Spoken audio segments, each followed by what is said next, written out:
Hello दोस्तों, कैसे हैं आप लोग फिर एक बार स्वागत है आपका अपना यूट्यूब चैनल शिक्षा मंत्रा 2.0, जहां हम लोग देख रहे थे इंडियन पॉलिटी में संवैधानिक और असंवैधानिक या गैर संवैधानिक संस्थाओं को देख रहे थे। ठीक है, कल हम लोगों ने कुछ संवैधानिक संस्थाएं देख चुके हैं। ठीक है, आज हम जो शेष संवैधानिक संस्थाएं रह गई हैं या जो कॉन्स्टिट्यूशनल बॉडीज रह गई हैं, आज हम उनको देख लेते हैं।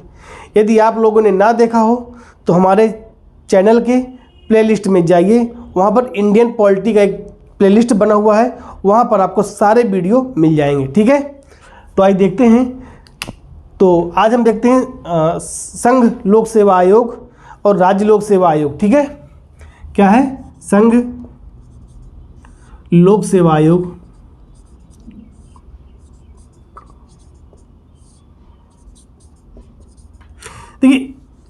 देखिए अगर संघ लोक सेवा आयोग और राष्ट्र लोक सेवा आयोग को दोनों को एक साथ देख लें तो अगर हम इसमें देखिए, एक तरफ डालते हैं संघ लोक सेवा आयोग, संघ लोक सेवा आयोग,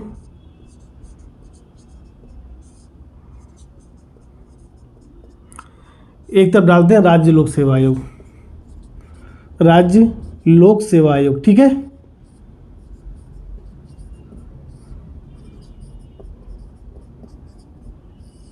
अंतर करके पढ़ने से आपको जल्दी समझ में आएगा। ठीक है, तो देखिए अगर हम इनको देखें तो ये हमारे संविधान में भाग 14 में अनुच्छेद 315 से लेकर 323 तक इनका उल्लेख है।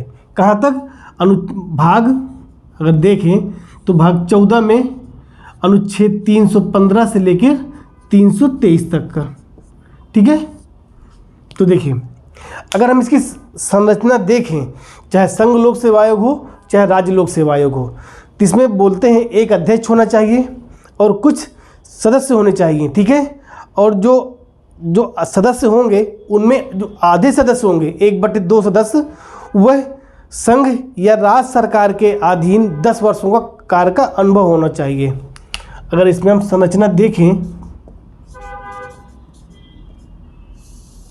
क्या है, तो इसमें है आपका एक अध्यक्ष है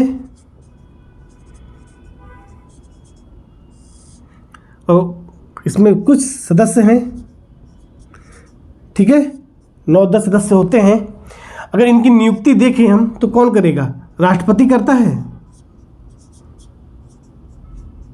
ठीक है, लेकिन शर्त इसमें यह होती है कि जिसके आधे सदस्य होंगे, 1/2 सदस्य, इसमें है कि आपका 1/2 सदस्य जो होंगे वह संघ या राज्य सरकारों के अधीन कार्य का अनुभव होगा उनको।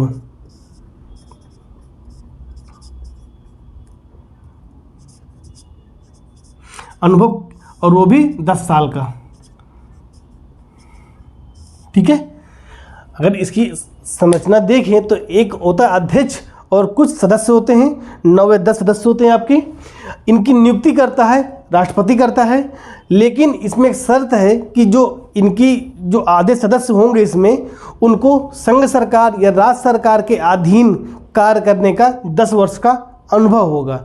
ठीक है, अगर हम इसकी संरचना देखें तो इसमें भी वही होता है, एक अध्यक्ष होगा, एक सदस्य होगा, उसको भी 10 साल का अनुभव होना चाहिए, लेकिन इनकी नियुक्ति कौन करता है? वो राज्यपाल करता है। अगर इसकी देखें, इसमें नियुक्ति अगर देखें हम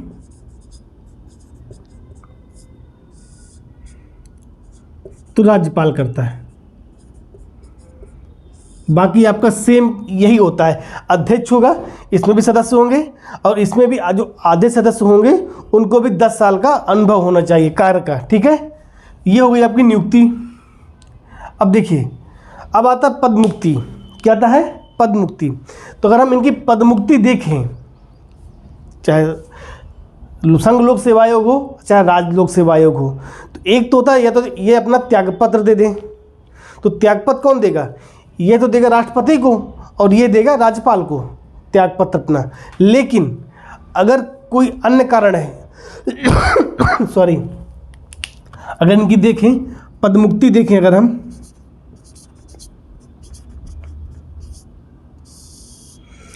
तो पद मुक्ति में देखिए, एक तो अपना ये या तो त्यागपद दे दें अपना,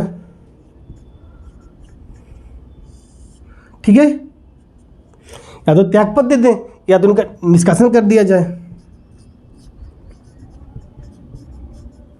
और त्यागपद किसको देंगे? ये अब देंगे राष्ट्रपति को देंगे, ठीक है, लेकिन ये त्यागपद किसको देगा? राज्यपाल को देगा।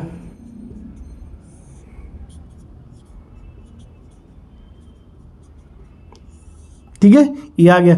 अगर इसमें निष्कासन देखें तो इसके दो तरीके हैं, दो तरीकों से इनको निष्कासित किया जा सकता है। या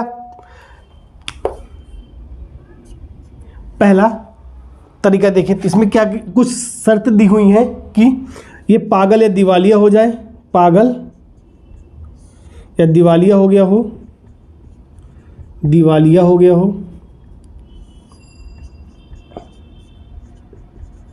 ठीक है। दूसरा देखें तो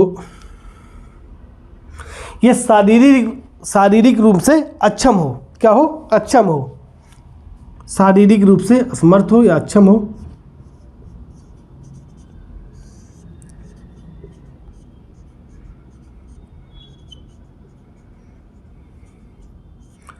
अक्षम हो जाए, ठीक है। तीसरा देखिए, पहला क्या है? पागल या दिवालिया हो गया हो। दूसरा मानसिक एवं शारीरिक रूप से अक्षम हो जाए, ठीक है, मानसिक एवं शारीरिक रूप से अक्षम हो जाए। तीसरा, यदि अपने पदावधि के दौरान किसी अन्य पद से या किसी अन्य जगह से वेतन प्राप्त कर रहा हो या लाभ प्राप्त कर रहा हो, तो क्या पदावधि के दौरान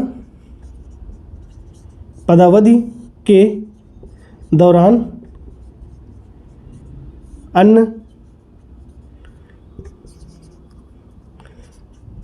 से वेतन प्राप्त कर रहा हो या लाभ प्राप्त कर रहा हो, ठीक है। तो क्या है? पहला, पागल या दिवालिया हो जाए, इंसॉल्वेंट। दूसरा, शारीरिक एवं मानसिक रूप से अक्षम हो जाए, ठीक है। तो यहाँ पे हम लिख देते हैं मानसिक रूप से, शारीरिक, यहाँ पे लिखते हैं मानसिक रूप से। तो शारीरिक एवं मानसिक रूप से असमर्थ या अक्षम हो जाए। तीसरा, पदावधि के दौरान अन्य क्षेत्र से वेतन प्राप्त कर रहा हो या लाभ प्राप्त कर रहा हो, ठीक है। तो ये हो गया एक शर्त। इसके लिए क्या करेगा? राष्ट्रपति इसको पद से मुक्त कर देगा। दूसरा, या तो ये हो जाए, दूसरा जो आधार है वो है कदाचार, मिसबिहेवियर। क्या? कदाचार। तो कदाचार अगर मिसबिहेवियर के आधार पर इसको हटाया जाएगा तो इसके लिए जो सुप्रीम कोर्ट होगा वह इसकी जांच करेगा कि क्या ये सही है या गलत है। तो सुप्रीम कोर्ट की अनुशंसा पर ही राष्ट्रपति इसको हटा सकता है। तो क्या, अगर मिसबिहेवियर के कारण हटाया जा रहा है तो सुप्रीम कोर्ट की अनुशंसा पर, सुप्रीम कोर्ट की अनुशंसा पर,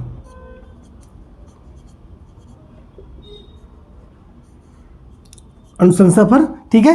तो सुप्रीम कोर्ट उसकी जांच करेगा कि जो इसे मिसबिहेवियर के आधार पर हटाया जा रहा है वह सही है या गलत है। अगर वो सही है तो राष्ट्रपति को आदेश देगा और ये जो आदेश होगा ये बाध्यकारी होगा राष्ट्रपति के लिए और राष्ट्रपति इसको पद से मुक्त कर देगा, ठीक है।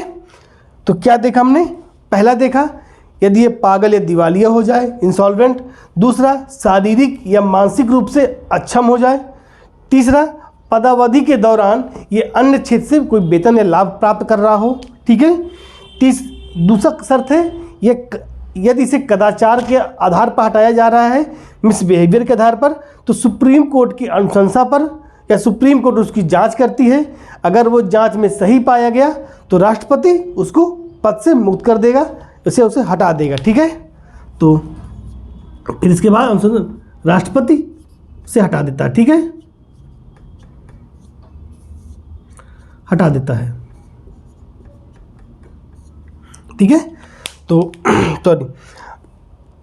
एक कंडीशन है जब ये पागल है, दिवालिया और ये शारीरिक या मानसिक रूप से असमर्थ हो और पदावधि के दौरान किसी अन्य क्षेत्र से लाभ प्राप्त कर रहा हो तो इसमें राष्ट्रपति सीधे उसको हटा देता है। उसमें सुप्रीम कोर्ट की कोई अनुशंसा या सुप्रीम कोर्ट की कोई जांच की आवश्यकता नहीं होती, लेकिन सिर्फ उसको अगर मिसबिहेवियर के आधार पर हटाया गया तभी सुप्रीम कोर्ट की अनुशंसा आवश्यक होती है या सुप्रीम कोर्ट की जांच आवश्यक होती है। ठीक है, तो अगर इसमें भी देखें तो इसका भी निष्कासन राष्ट्रपति करता है, याद रखिएगा, बहुत इंपॉर्टेंट है ये। अगर इसको देखें, इसका निष्कासन कौन करता है या पद से मुक्त इसको हटाता है, तो इसको भी राष्ट्रपति आपका हटाता है। राष्ट्रपति, देखिए इसकी नियुक्ति तो राज्यपाल करता है, इसकी नियुक्ति राष्ट्रपति करता है, इसकी नियुक्ति राज्यपाल करता है, लेकिन इसको हटाता कौन है? राष्ट्रपति, संघ लोक सेवा आयोग को। और राज्य लोक सेवा आयोग को कौन हटाता है? राष्ट्रपति हटाता है। कौन? राष्ट्रपति, प्रेसिडेंट। ठीक है, तो ये रहा हमारा संरचना। इसकी त्यागपत्र किसको देगा? ये त्यागपत्र राष्ट्रपति को देगा, यह त्यागपत्र राज्यपाल को देता है। इसकी जो पदमुक्ति है उसका हमने आधार देखा। इसका जो पदमुक्ति है सेम, इसका भी यही आधार है, इसको भी राष्ट्रपति हटाता है। ठीक है, अब देखिए अगर इनकी सेवा शर्तें देखें कि सेवा शर्तों को कौन निर्धारित करता है, तो इसकी सेवा शर्तें निर्धारित करता है राज्यपाल और इसकी सेवा शर्तें निर्धारित करता है राष्ट्रपति। अगर हम इसकी सेवा शर्तें देखें, अगर इसकी सेवा शर्तें देखें, सेवा शर्तें तो निर्धारित करता है कौन? राज्यपाल। राज्यपाल। और इसकी सेवा शर्तें देखें तो ये निर्धारित करता है राष्ट्रपति। सेवा शर्तें राष्ट्रपति।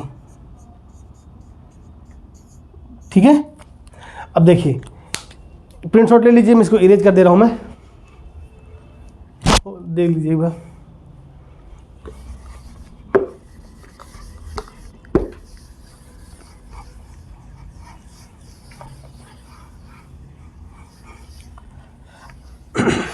देखिए अगर इनका मैं कार्यकाल देखूं, क्या कार्यकाल,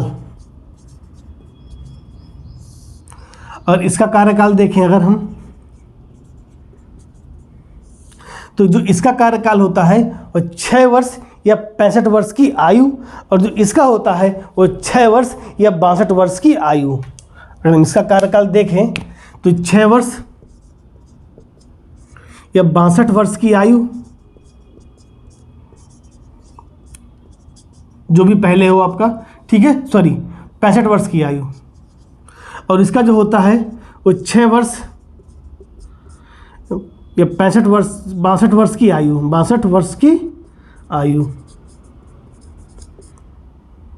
ठीक है, इसका होता है 6 वर्ष 65 वर्ष की आयु जो भी पहले हो, या इसका 6 वर्ष या 62 वर्ष की आयु जो भी पहले हो। ठीक है, तो इसका क्या होगा? कार्यकाल हो गया।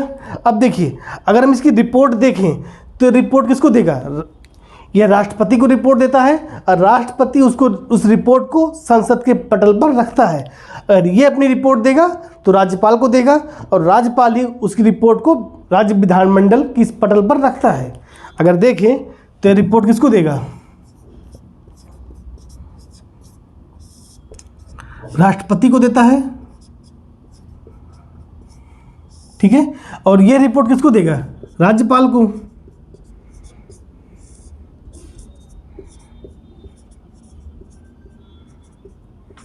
ठीक है, यह रिपोर्ट देता है किसको? राष्ट्रपति को, और यह रिपोर्ट देता है आपका किसको? राज्यपाल को। और राज्यपाल क्या करता है? अगर इसको रिपोर्ट को देखें तो राष्ट्रपति क्या करेगा? उस रिपोर्ट को संसद के पटल पर रखता है। ठीक है, संसद पर, और ये रिपोर्ट को क्या करता है? राज्य विधानमंडल पर के पटल पर रखता है। ठीक है, राज्य विधानमंडल, ये आ गया। ठीक है, इसका कार्यकाल देखा 6 वर्ष 65 वर्ष की आयु जो पहले हो। इसका देखा अगर हम तो 6 वर्ष या 62 वर्ष की आयु जो पहले हो। ठीक है, ये अपनी रिपोर्ट राष्ट्रपति को देता है और यह रिपोर्ट अपना राज्यपाल को देता है। ठीक है, इसकी सेवा शर्तें कौन करता निर्धारित? राष्ट्रपति करता है, और इसकी सेवा शर्तें राज्यपाल करता है। ठीक है, बस इसमें दो अंतर बहुत आप याद रखिएगा। कौन? इसकी नियुक्ति राष्ट्रपति, बहुत इंपॉर्टेंट है, इसकी नियुक्ति राष्ट्रपति। दूसरा, इसको कौन निष्कासित करता है? राष्ट्रपति करता है। इसको कौन निष्कासित करता है? राष्ट्रपति करता है। इसकी नियुक्ति तो राज्यपाल करता है, लेकिन राज्यपाल इसको हटाता नहीं है। किसको? राज्य लोक सेवा आयोग को। ठीक है, इसको हटाता कौन है? राष्ट्रपति हटाता है। कौन? राष्ट्रपति या प्रेसिडेंट। ठीक है, तो ये रहा आपका संघ लोक सेवा आयोग और राज्य लोक सेवा आयोग।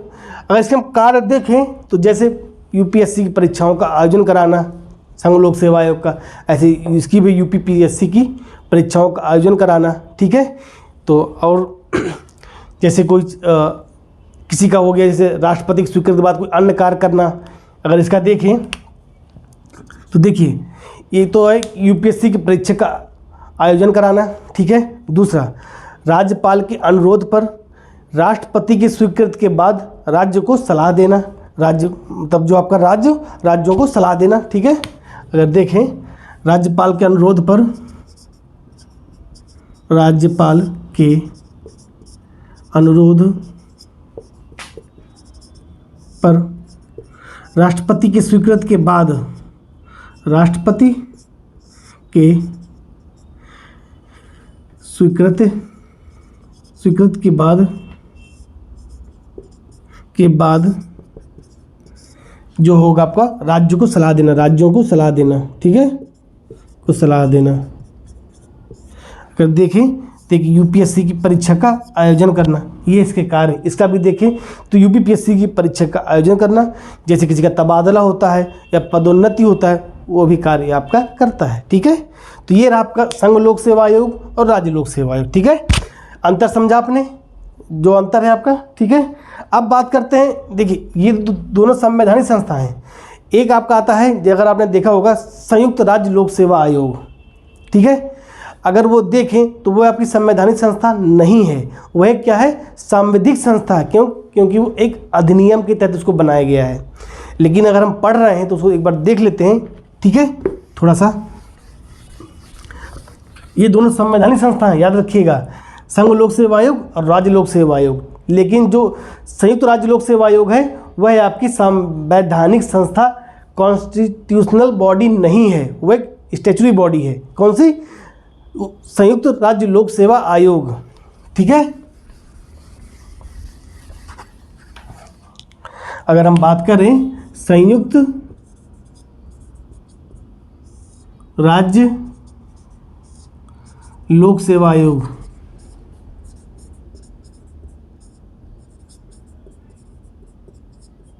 ठीक है, अगर इसको देखें तो ये क्या है? एक सांविधिक बॉडी है। कौन सा? सांविधिक बॉडी है, सांविधिक संस्था है, यह स्टैच्यूटरी बॉडी है। ठीक है, ये संवैधानिक संस्था बिल्कुल नहीं है, याद रखिएगा।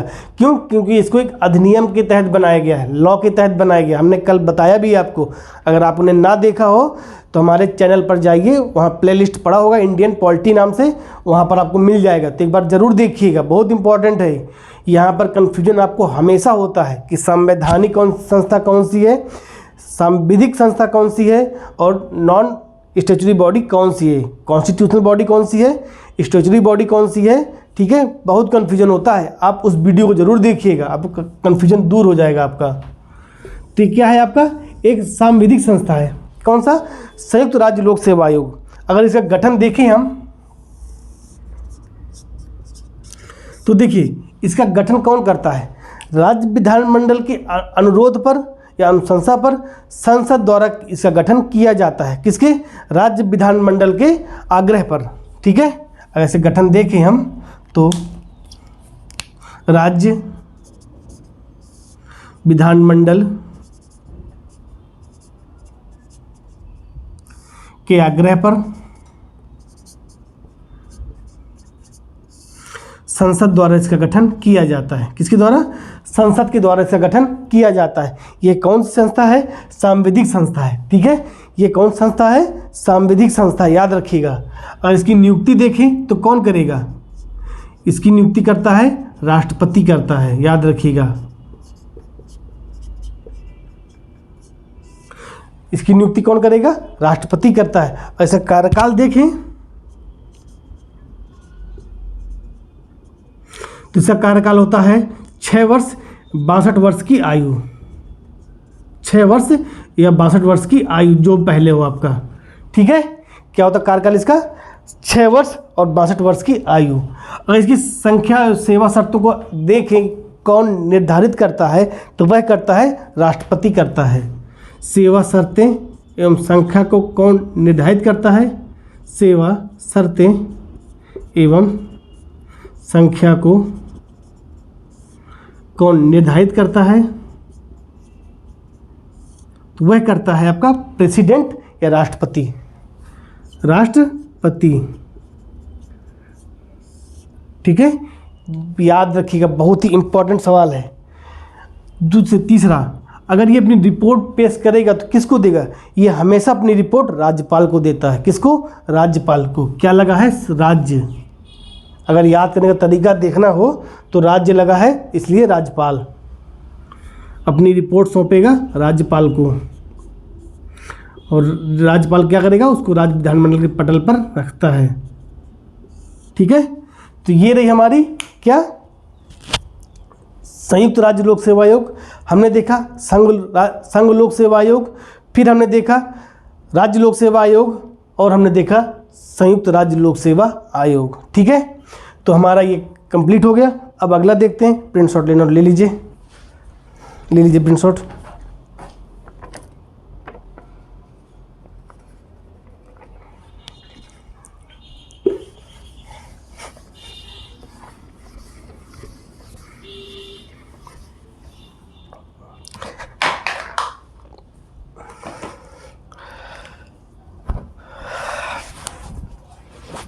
देखिए, अब बात करते हैं राष्ट्रीय अनुसूचित आयोग, अनुसूचित जनजाति आयोग और राष्ट्रीय पिछड़ा वर्ग आयोग। National commission for scheduled caste, national commission for scheduled tribe और national commission for backward class, ठीक है। तो अगर हम देखें इनको, क्या है? राष्ट्रीय अनुसूचित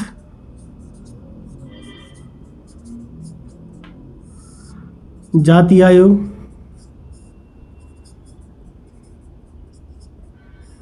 ठीक है, और क्या इसे कहते हैं? National commission for scheduled cast. अगर हम राष्ट्रीय अनुसूचित जाति आयोग देखें तो इसको देखने से पहले हम कुछ और बातें जान लेते हैं कि पहले राष्ट्रीय अनुसूचित जाति और जनजाति आयोग एक था, वो बनाया गया था 65वां संविधान संशोधन 1990। कौन सा? 65 अमेंडमेंट के तहत राष्ट्रीय अनुसूचित जाति और अनुसूचित जनजाति को एक संवैधानिक संस्था बनाई गई थी, ठीक है। लेकिन 89वां संविधान संशोधन 2003 द्वारा दोनों को अलग कर दिया गया था। किसको?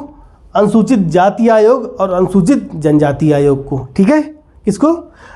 तो ये अगर हम देखें तो ये बनाया गया 89वां अमेंडमेंट 2003 के तहत अनुसूचित जाति और अनुसूचित जनजाति को अलग अलग बना दिया गया था। दिख नहीं रहा शायद।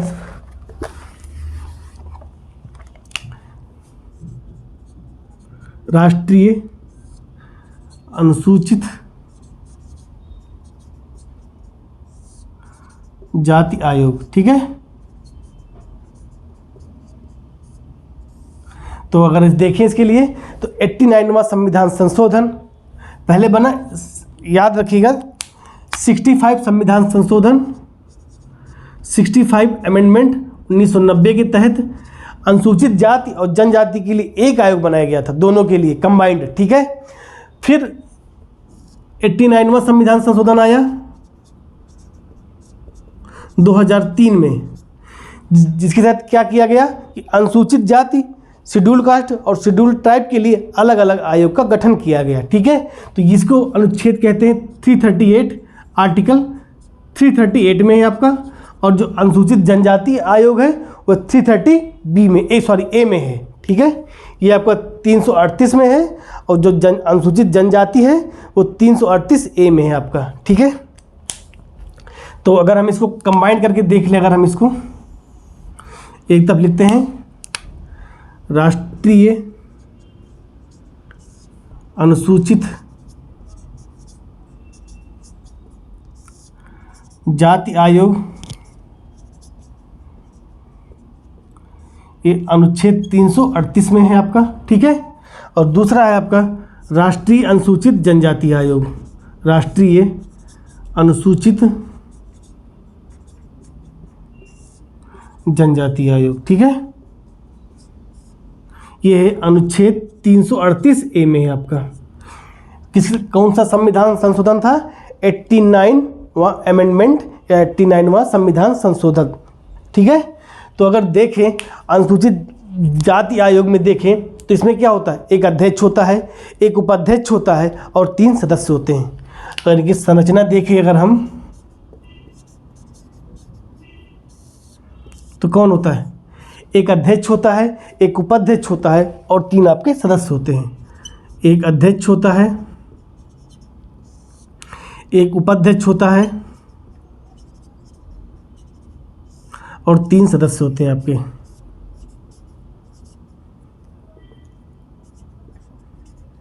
ठीक है।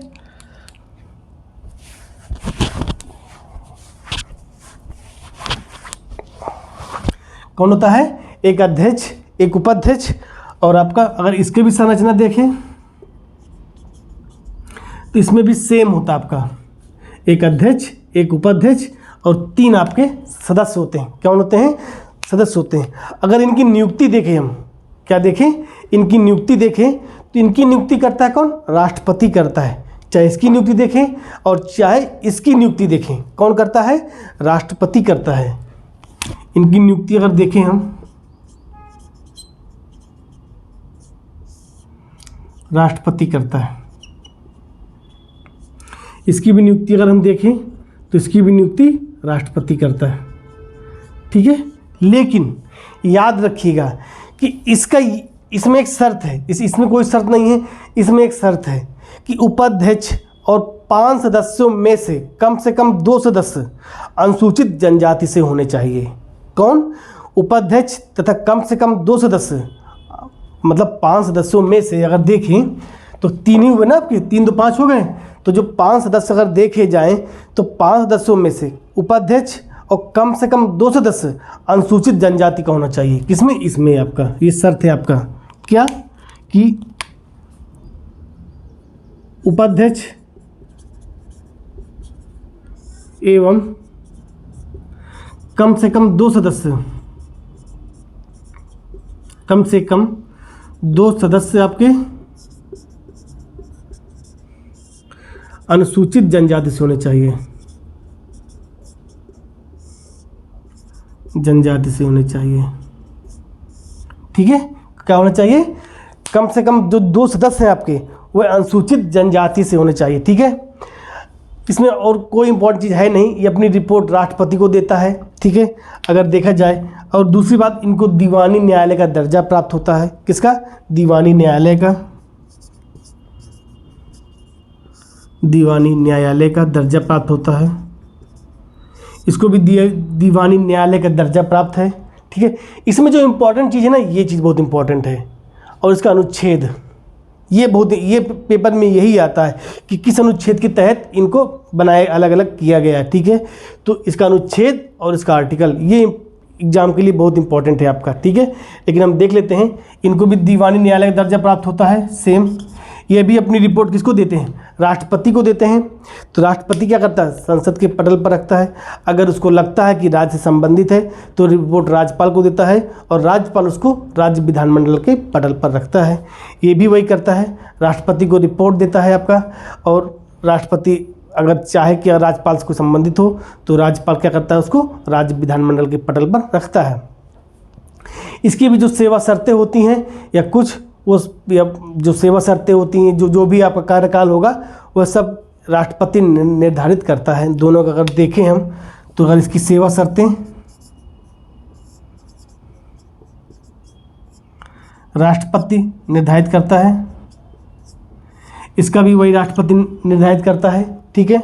ये अपनी रिपोर्ट राष्ट्रपति को देता है, ये भी अपनी रिपोर्ट राष्ट्रपति को देता है, ठीक है। ये इसी और अगर राष्ट्रपति को लगता है तो राज्यपाल को देगा और राज्यपाल उसको राज्य विधानमंडल के पटल पर रखता है।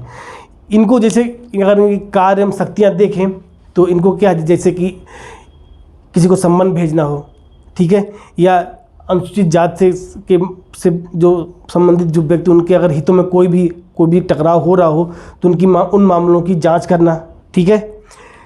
यदि जैसे अनुसूचित जनजाति में क्या है कि अगर सरकार अगर कोई इनके खिलाफ कोई मतलब इनके सम्मान कोई नियम बनाएगी, कानून बनाएगी तो अनुसूचित जनजातियों से क्या परामर्श लेगी, ठीक है।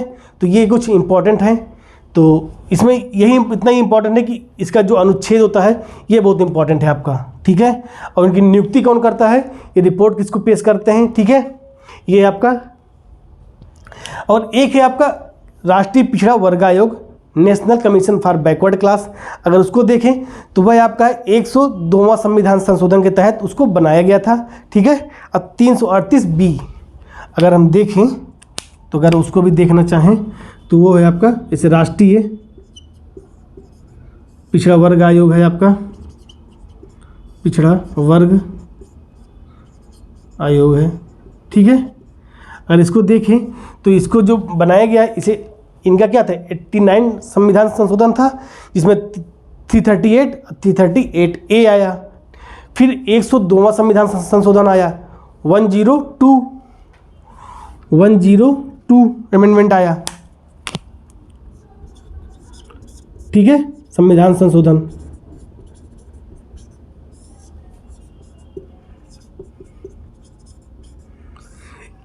इसके लिए अनुच्छेद जोड़ा गया 338B। कौन सा 338B, ठीक है, 338B जिसमें राष्ट्रीय पिछड़ा वर्ग आयोग आता है, ठीक है। इसकी भी संरचना वही होता है जो इनका संरचना होता है। इनकी नियुक्ति राष्ट्रपति करता है, सेम वही प्रोसेस है आपका। ये भी रिपोर्ट राष्ट्रपति को देते हैं। इनकी सेवा शर्तें कौन, राष्ट्रपति निर्धारित करता है, ठीक है। तो ये इनके रहे कुछ आयोग, संवैधानिक आयोग, ठीक है, कॉन्स्टिट्यूशनल बॉडीज। कल हम देख लेंगे जो नॉन कॉन्स्टिट्यूशनल बॉडीज हैं उनको एक वीडियो में सब कुछ कंप्लीट कर देंगे। तो आज वीडियो को यहीं समाप्त करते हैं, कल फिर मिलेंगे एक नए वीडियो के साथ। तब तक के लिए धन्यवाद। लेकिन हाँ, एक बार जाने से पहले प्लीज़ चैनल को अगर आप नए हो तो सब्सक्राइब ज़रूर करिएगा, ठीक है। तो कल फिर मिलते हैं, तब तक के लिए धन्यवाद, शुक्रिया।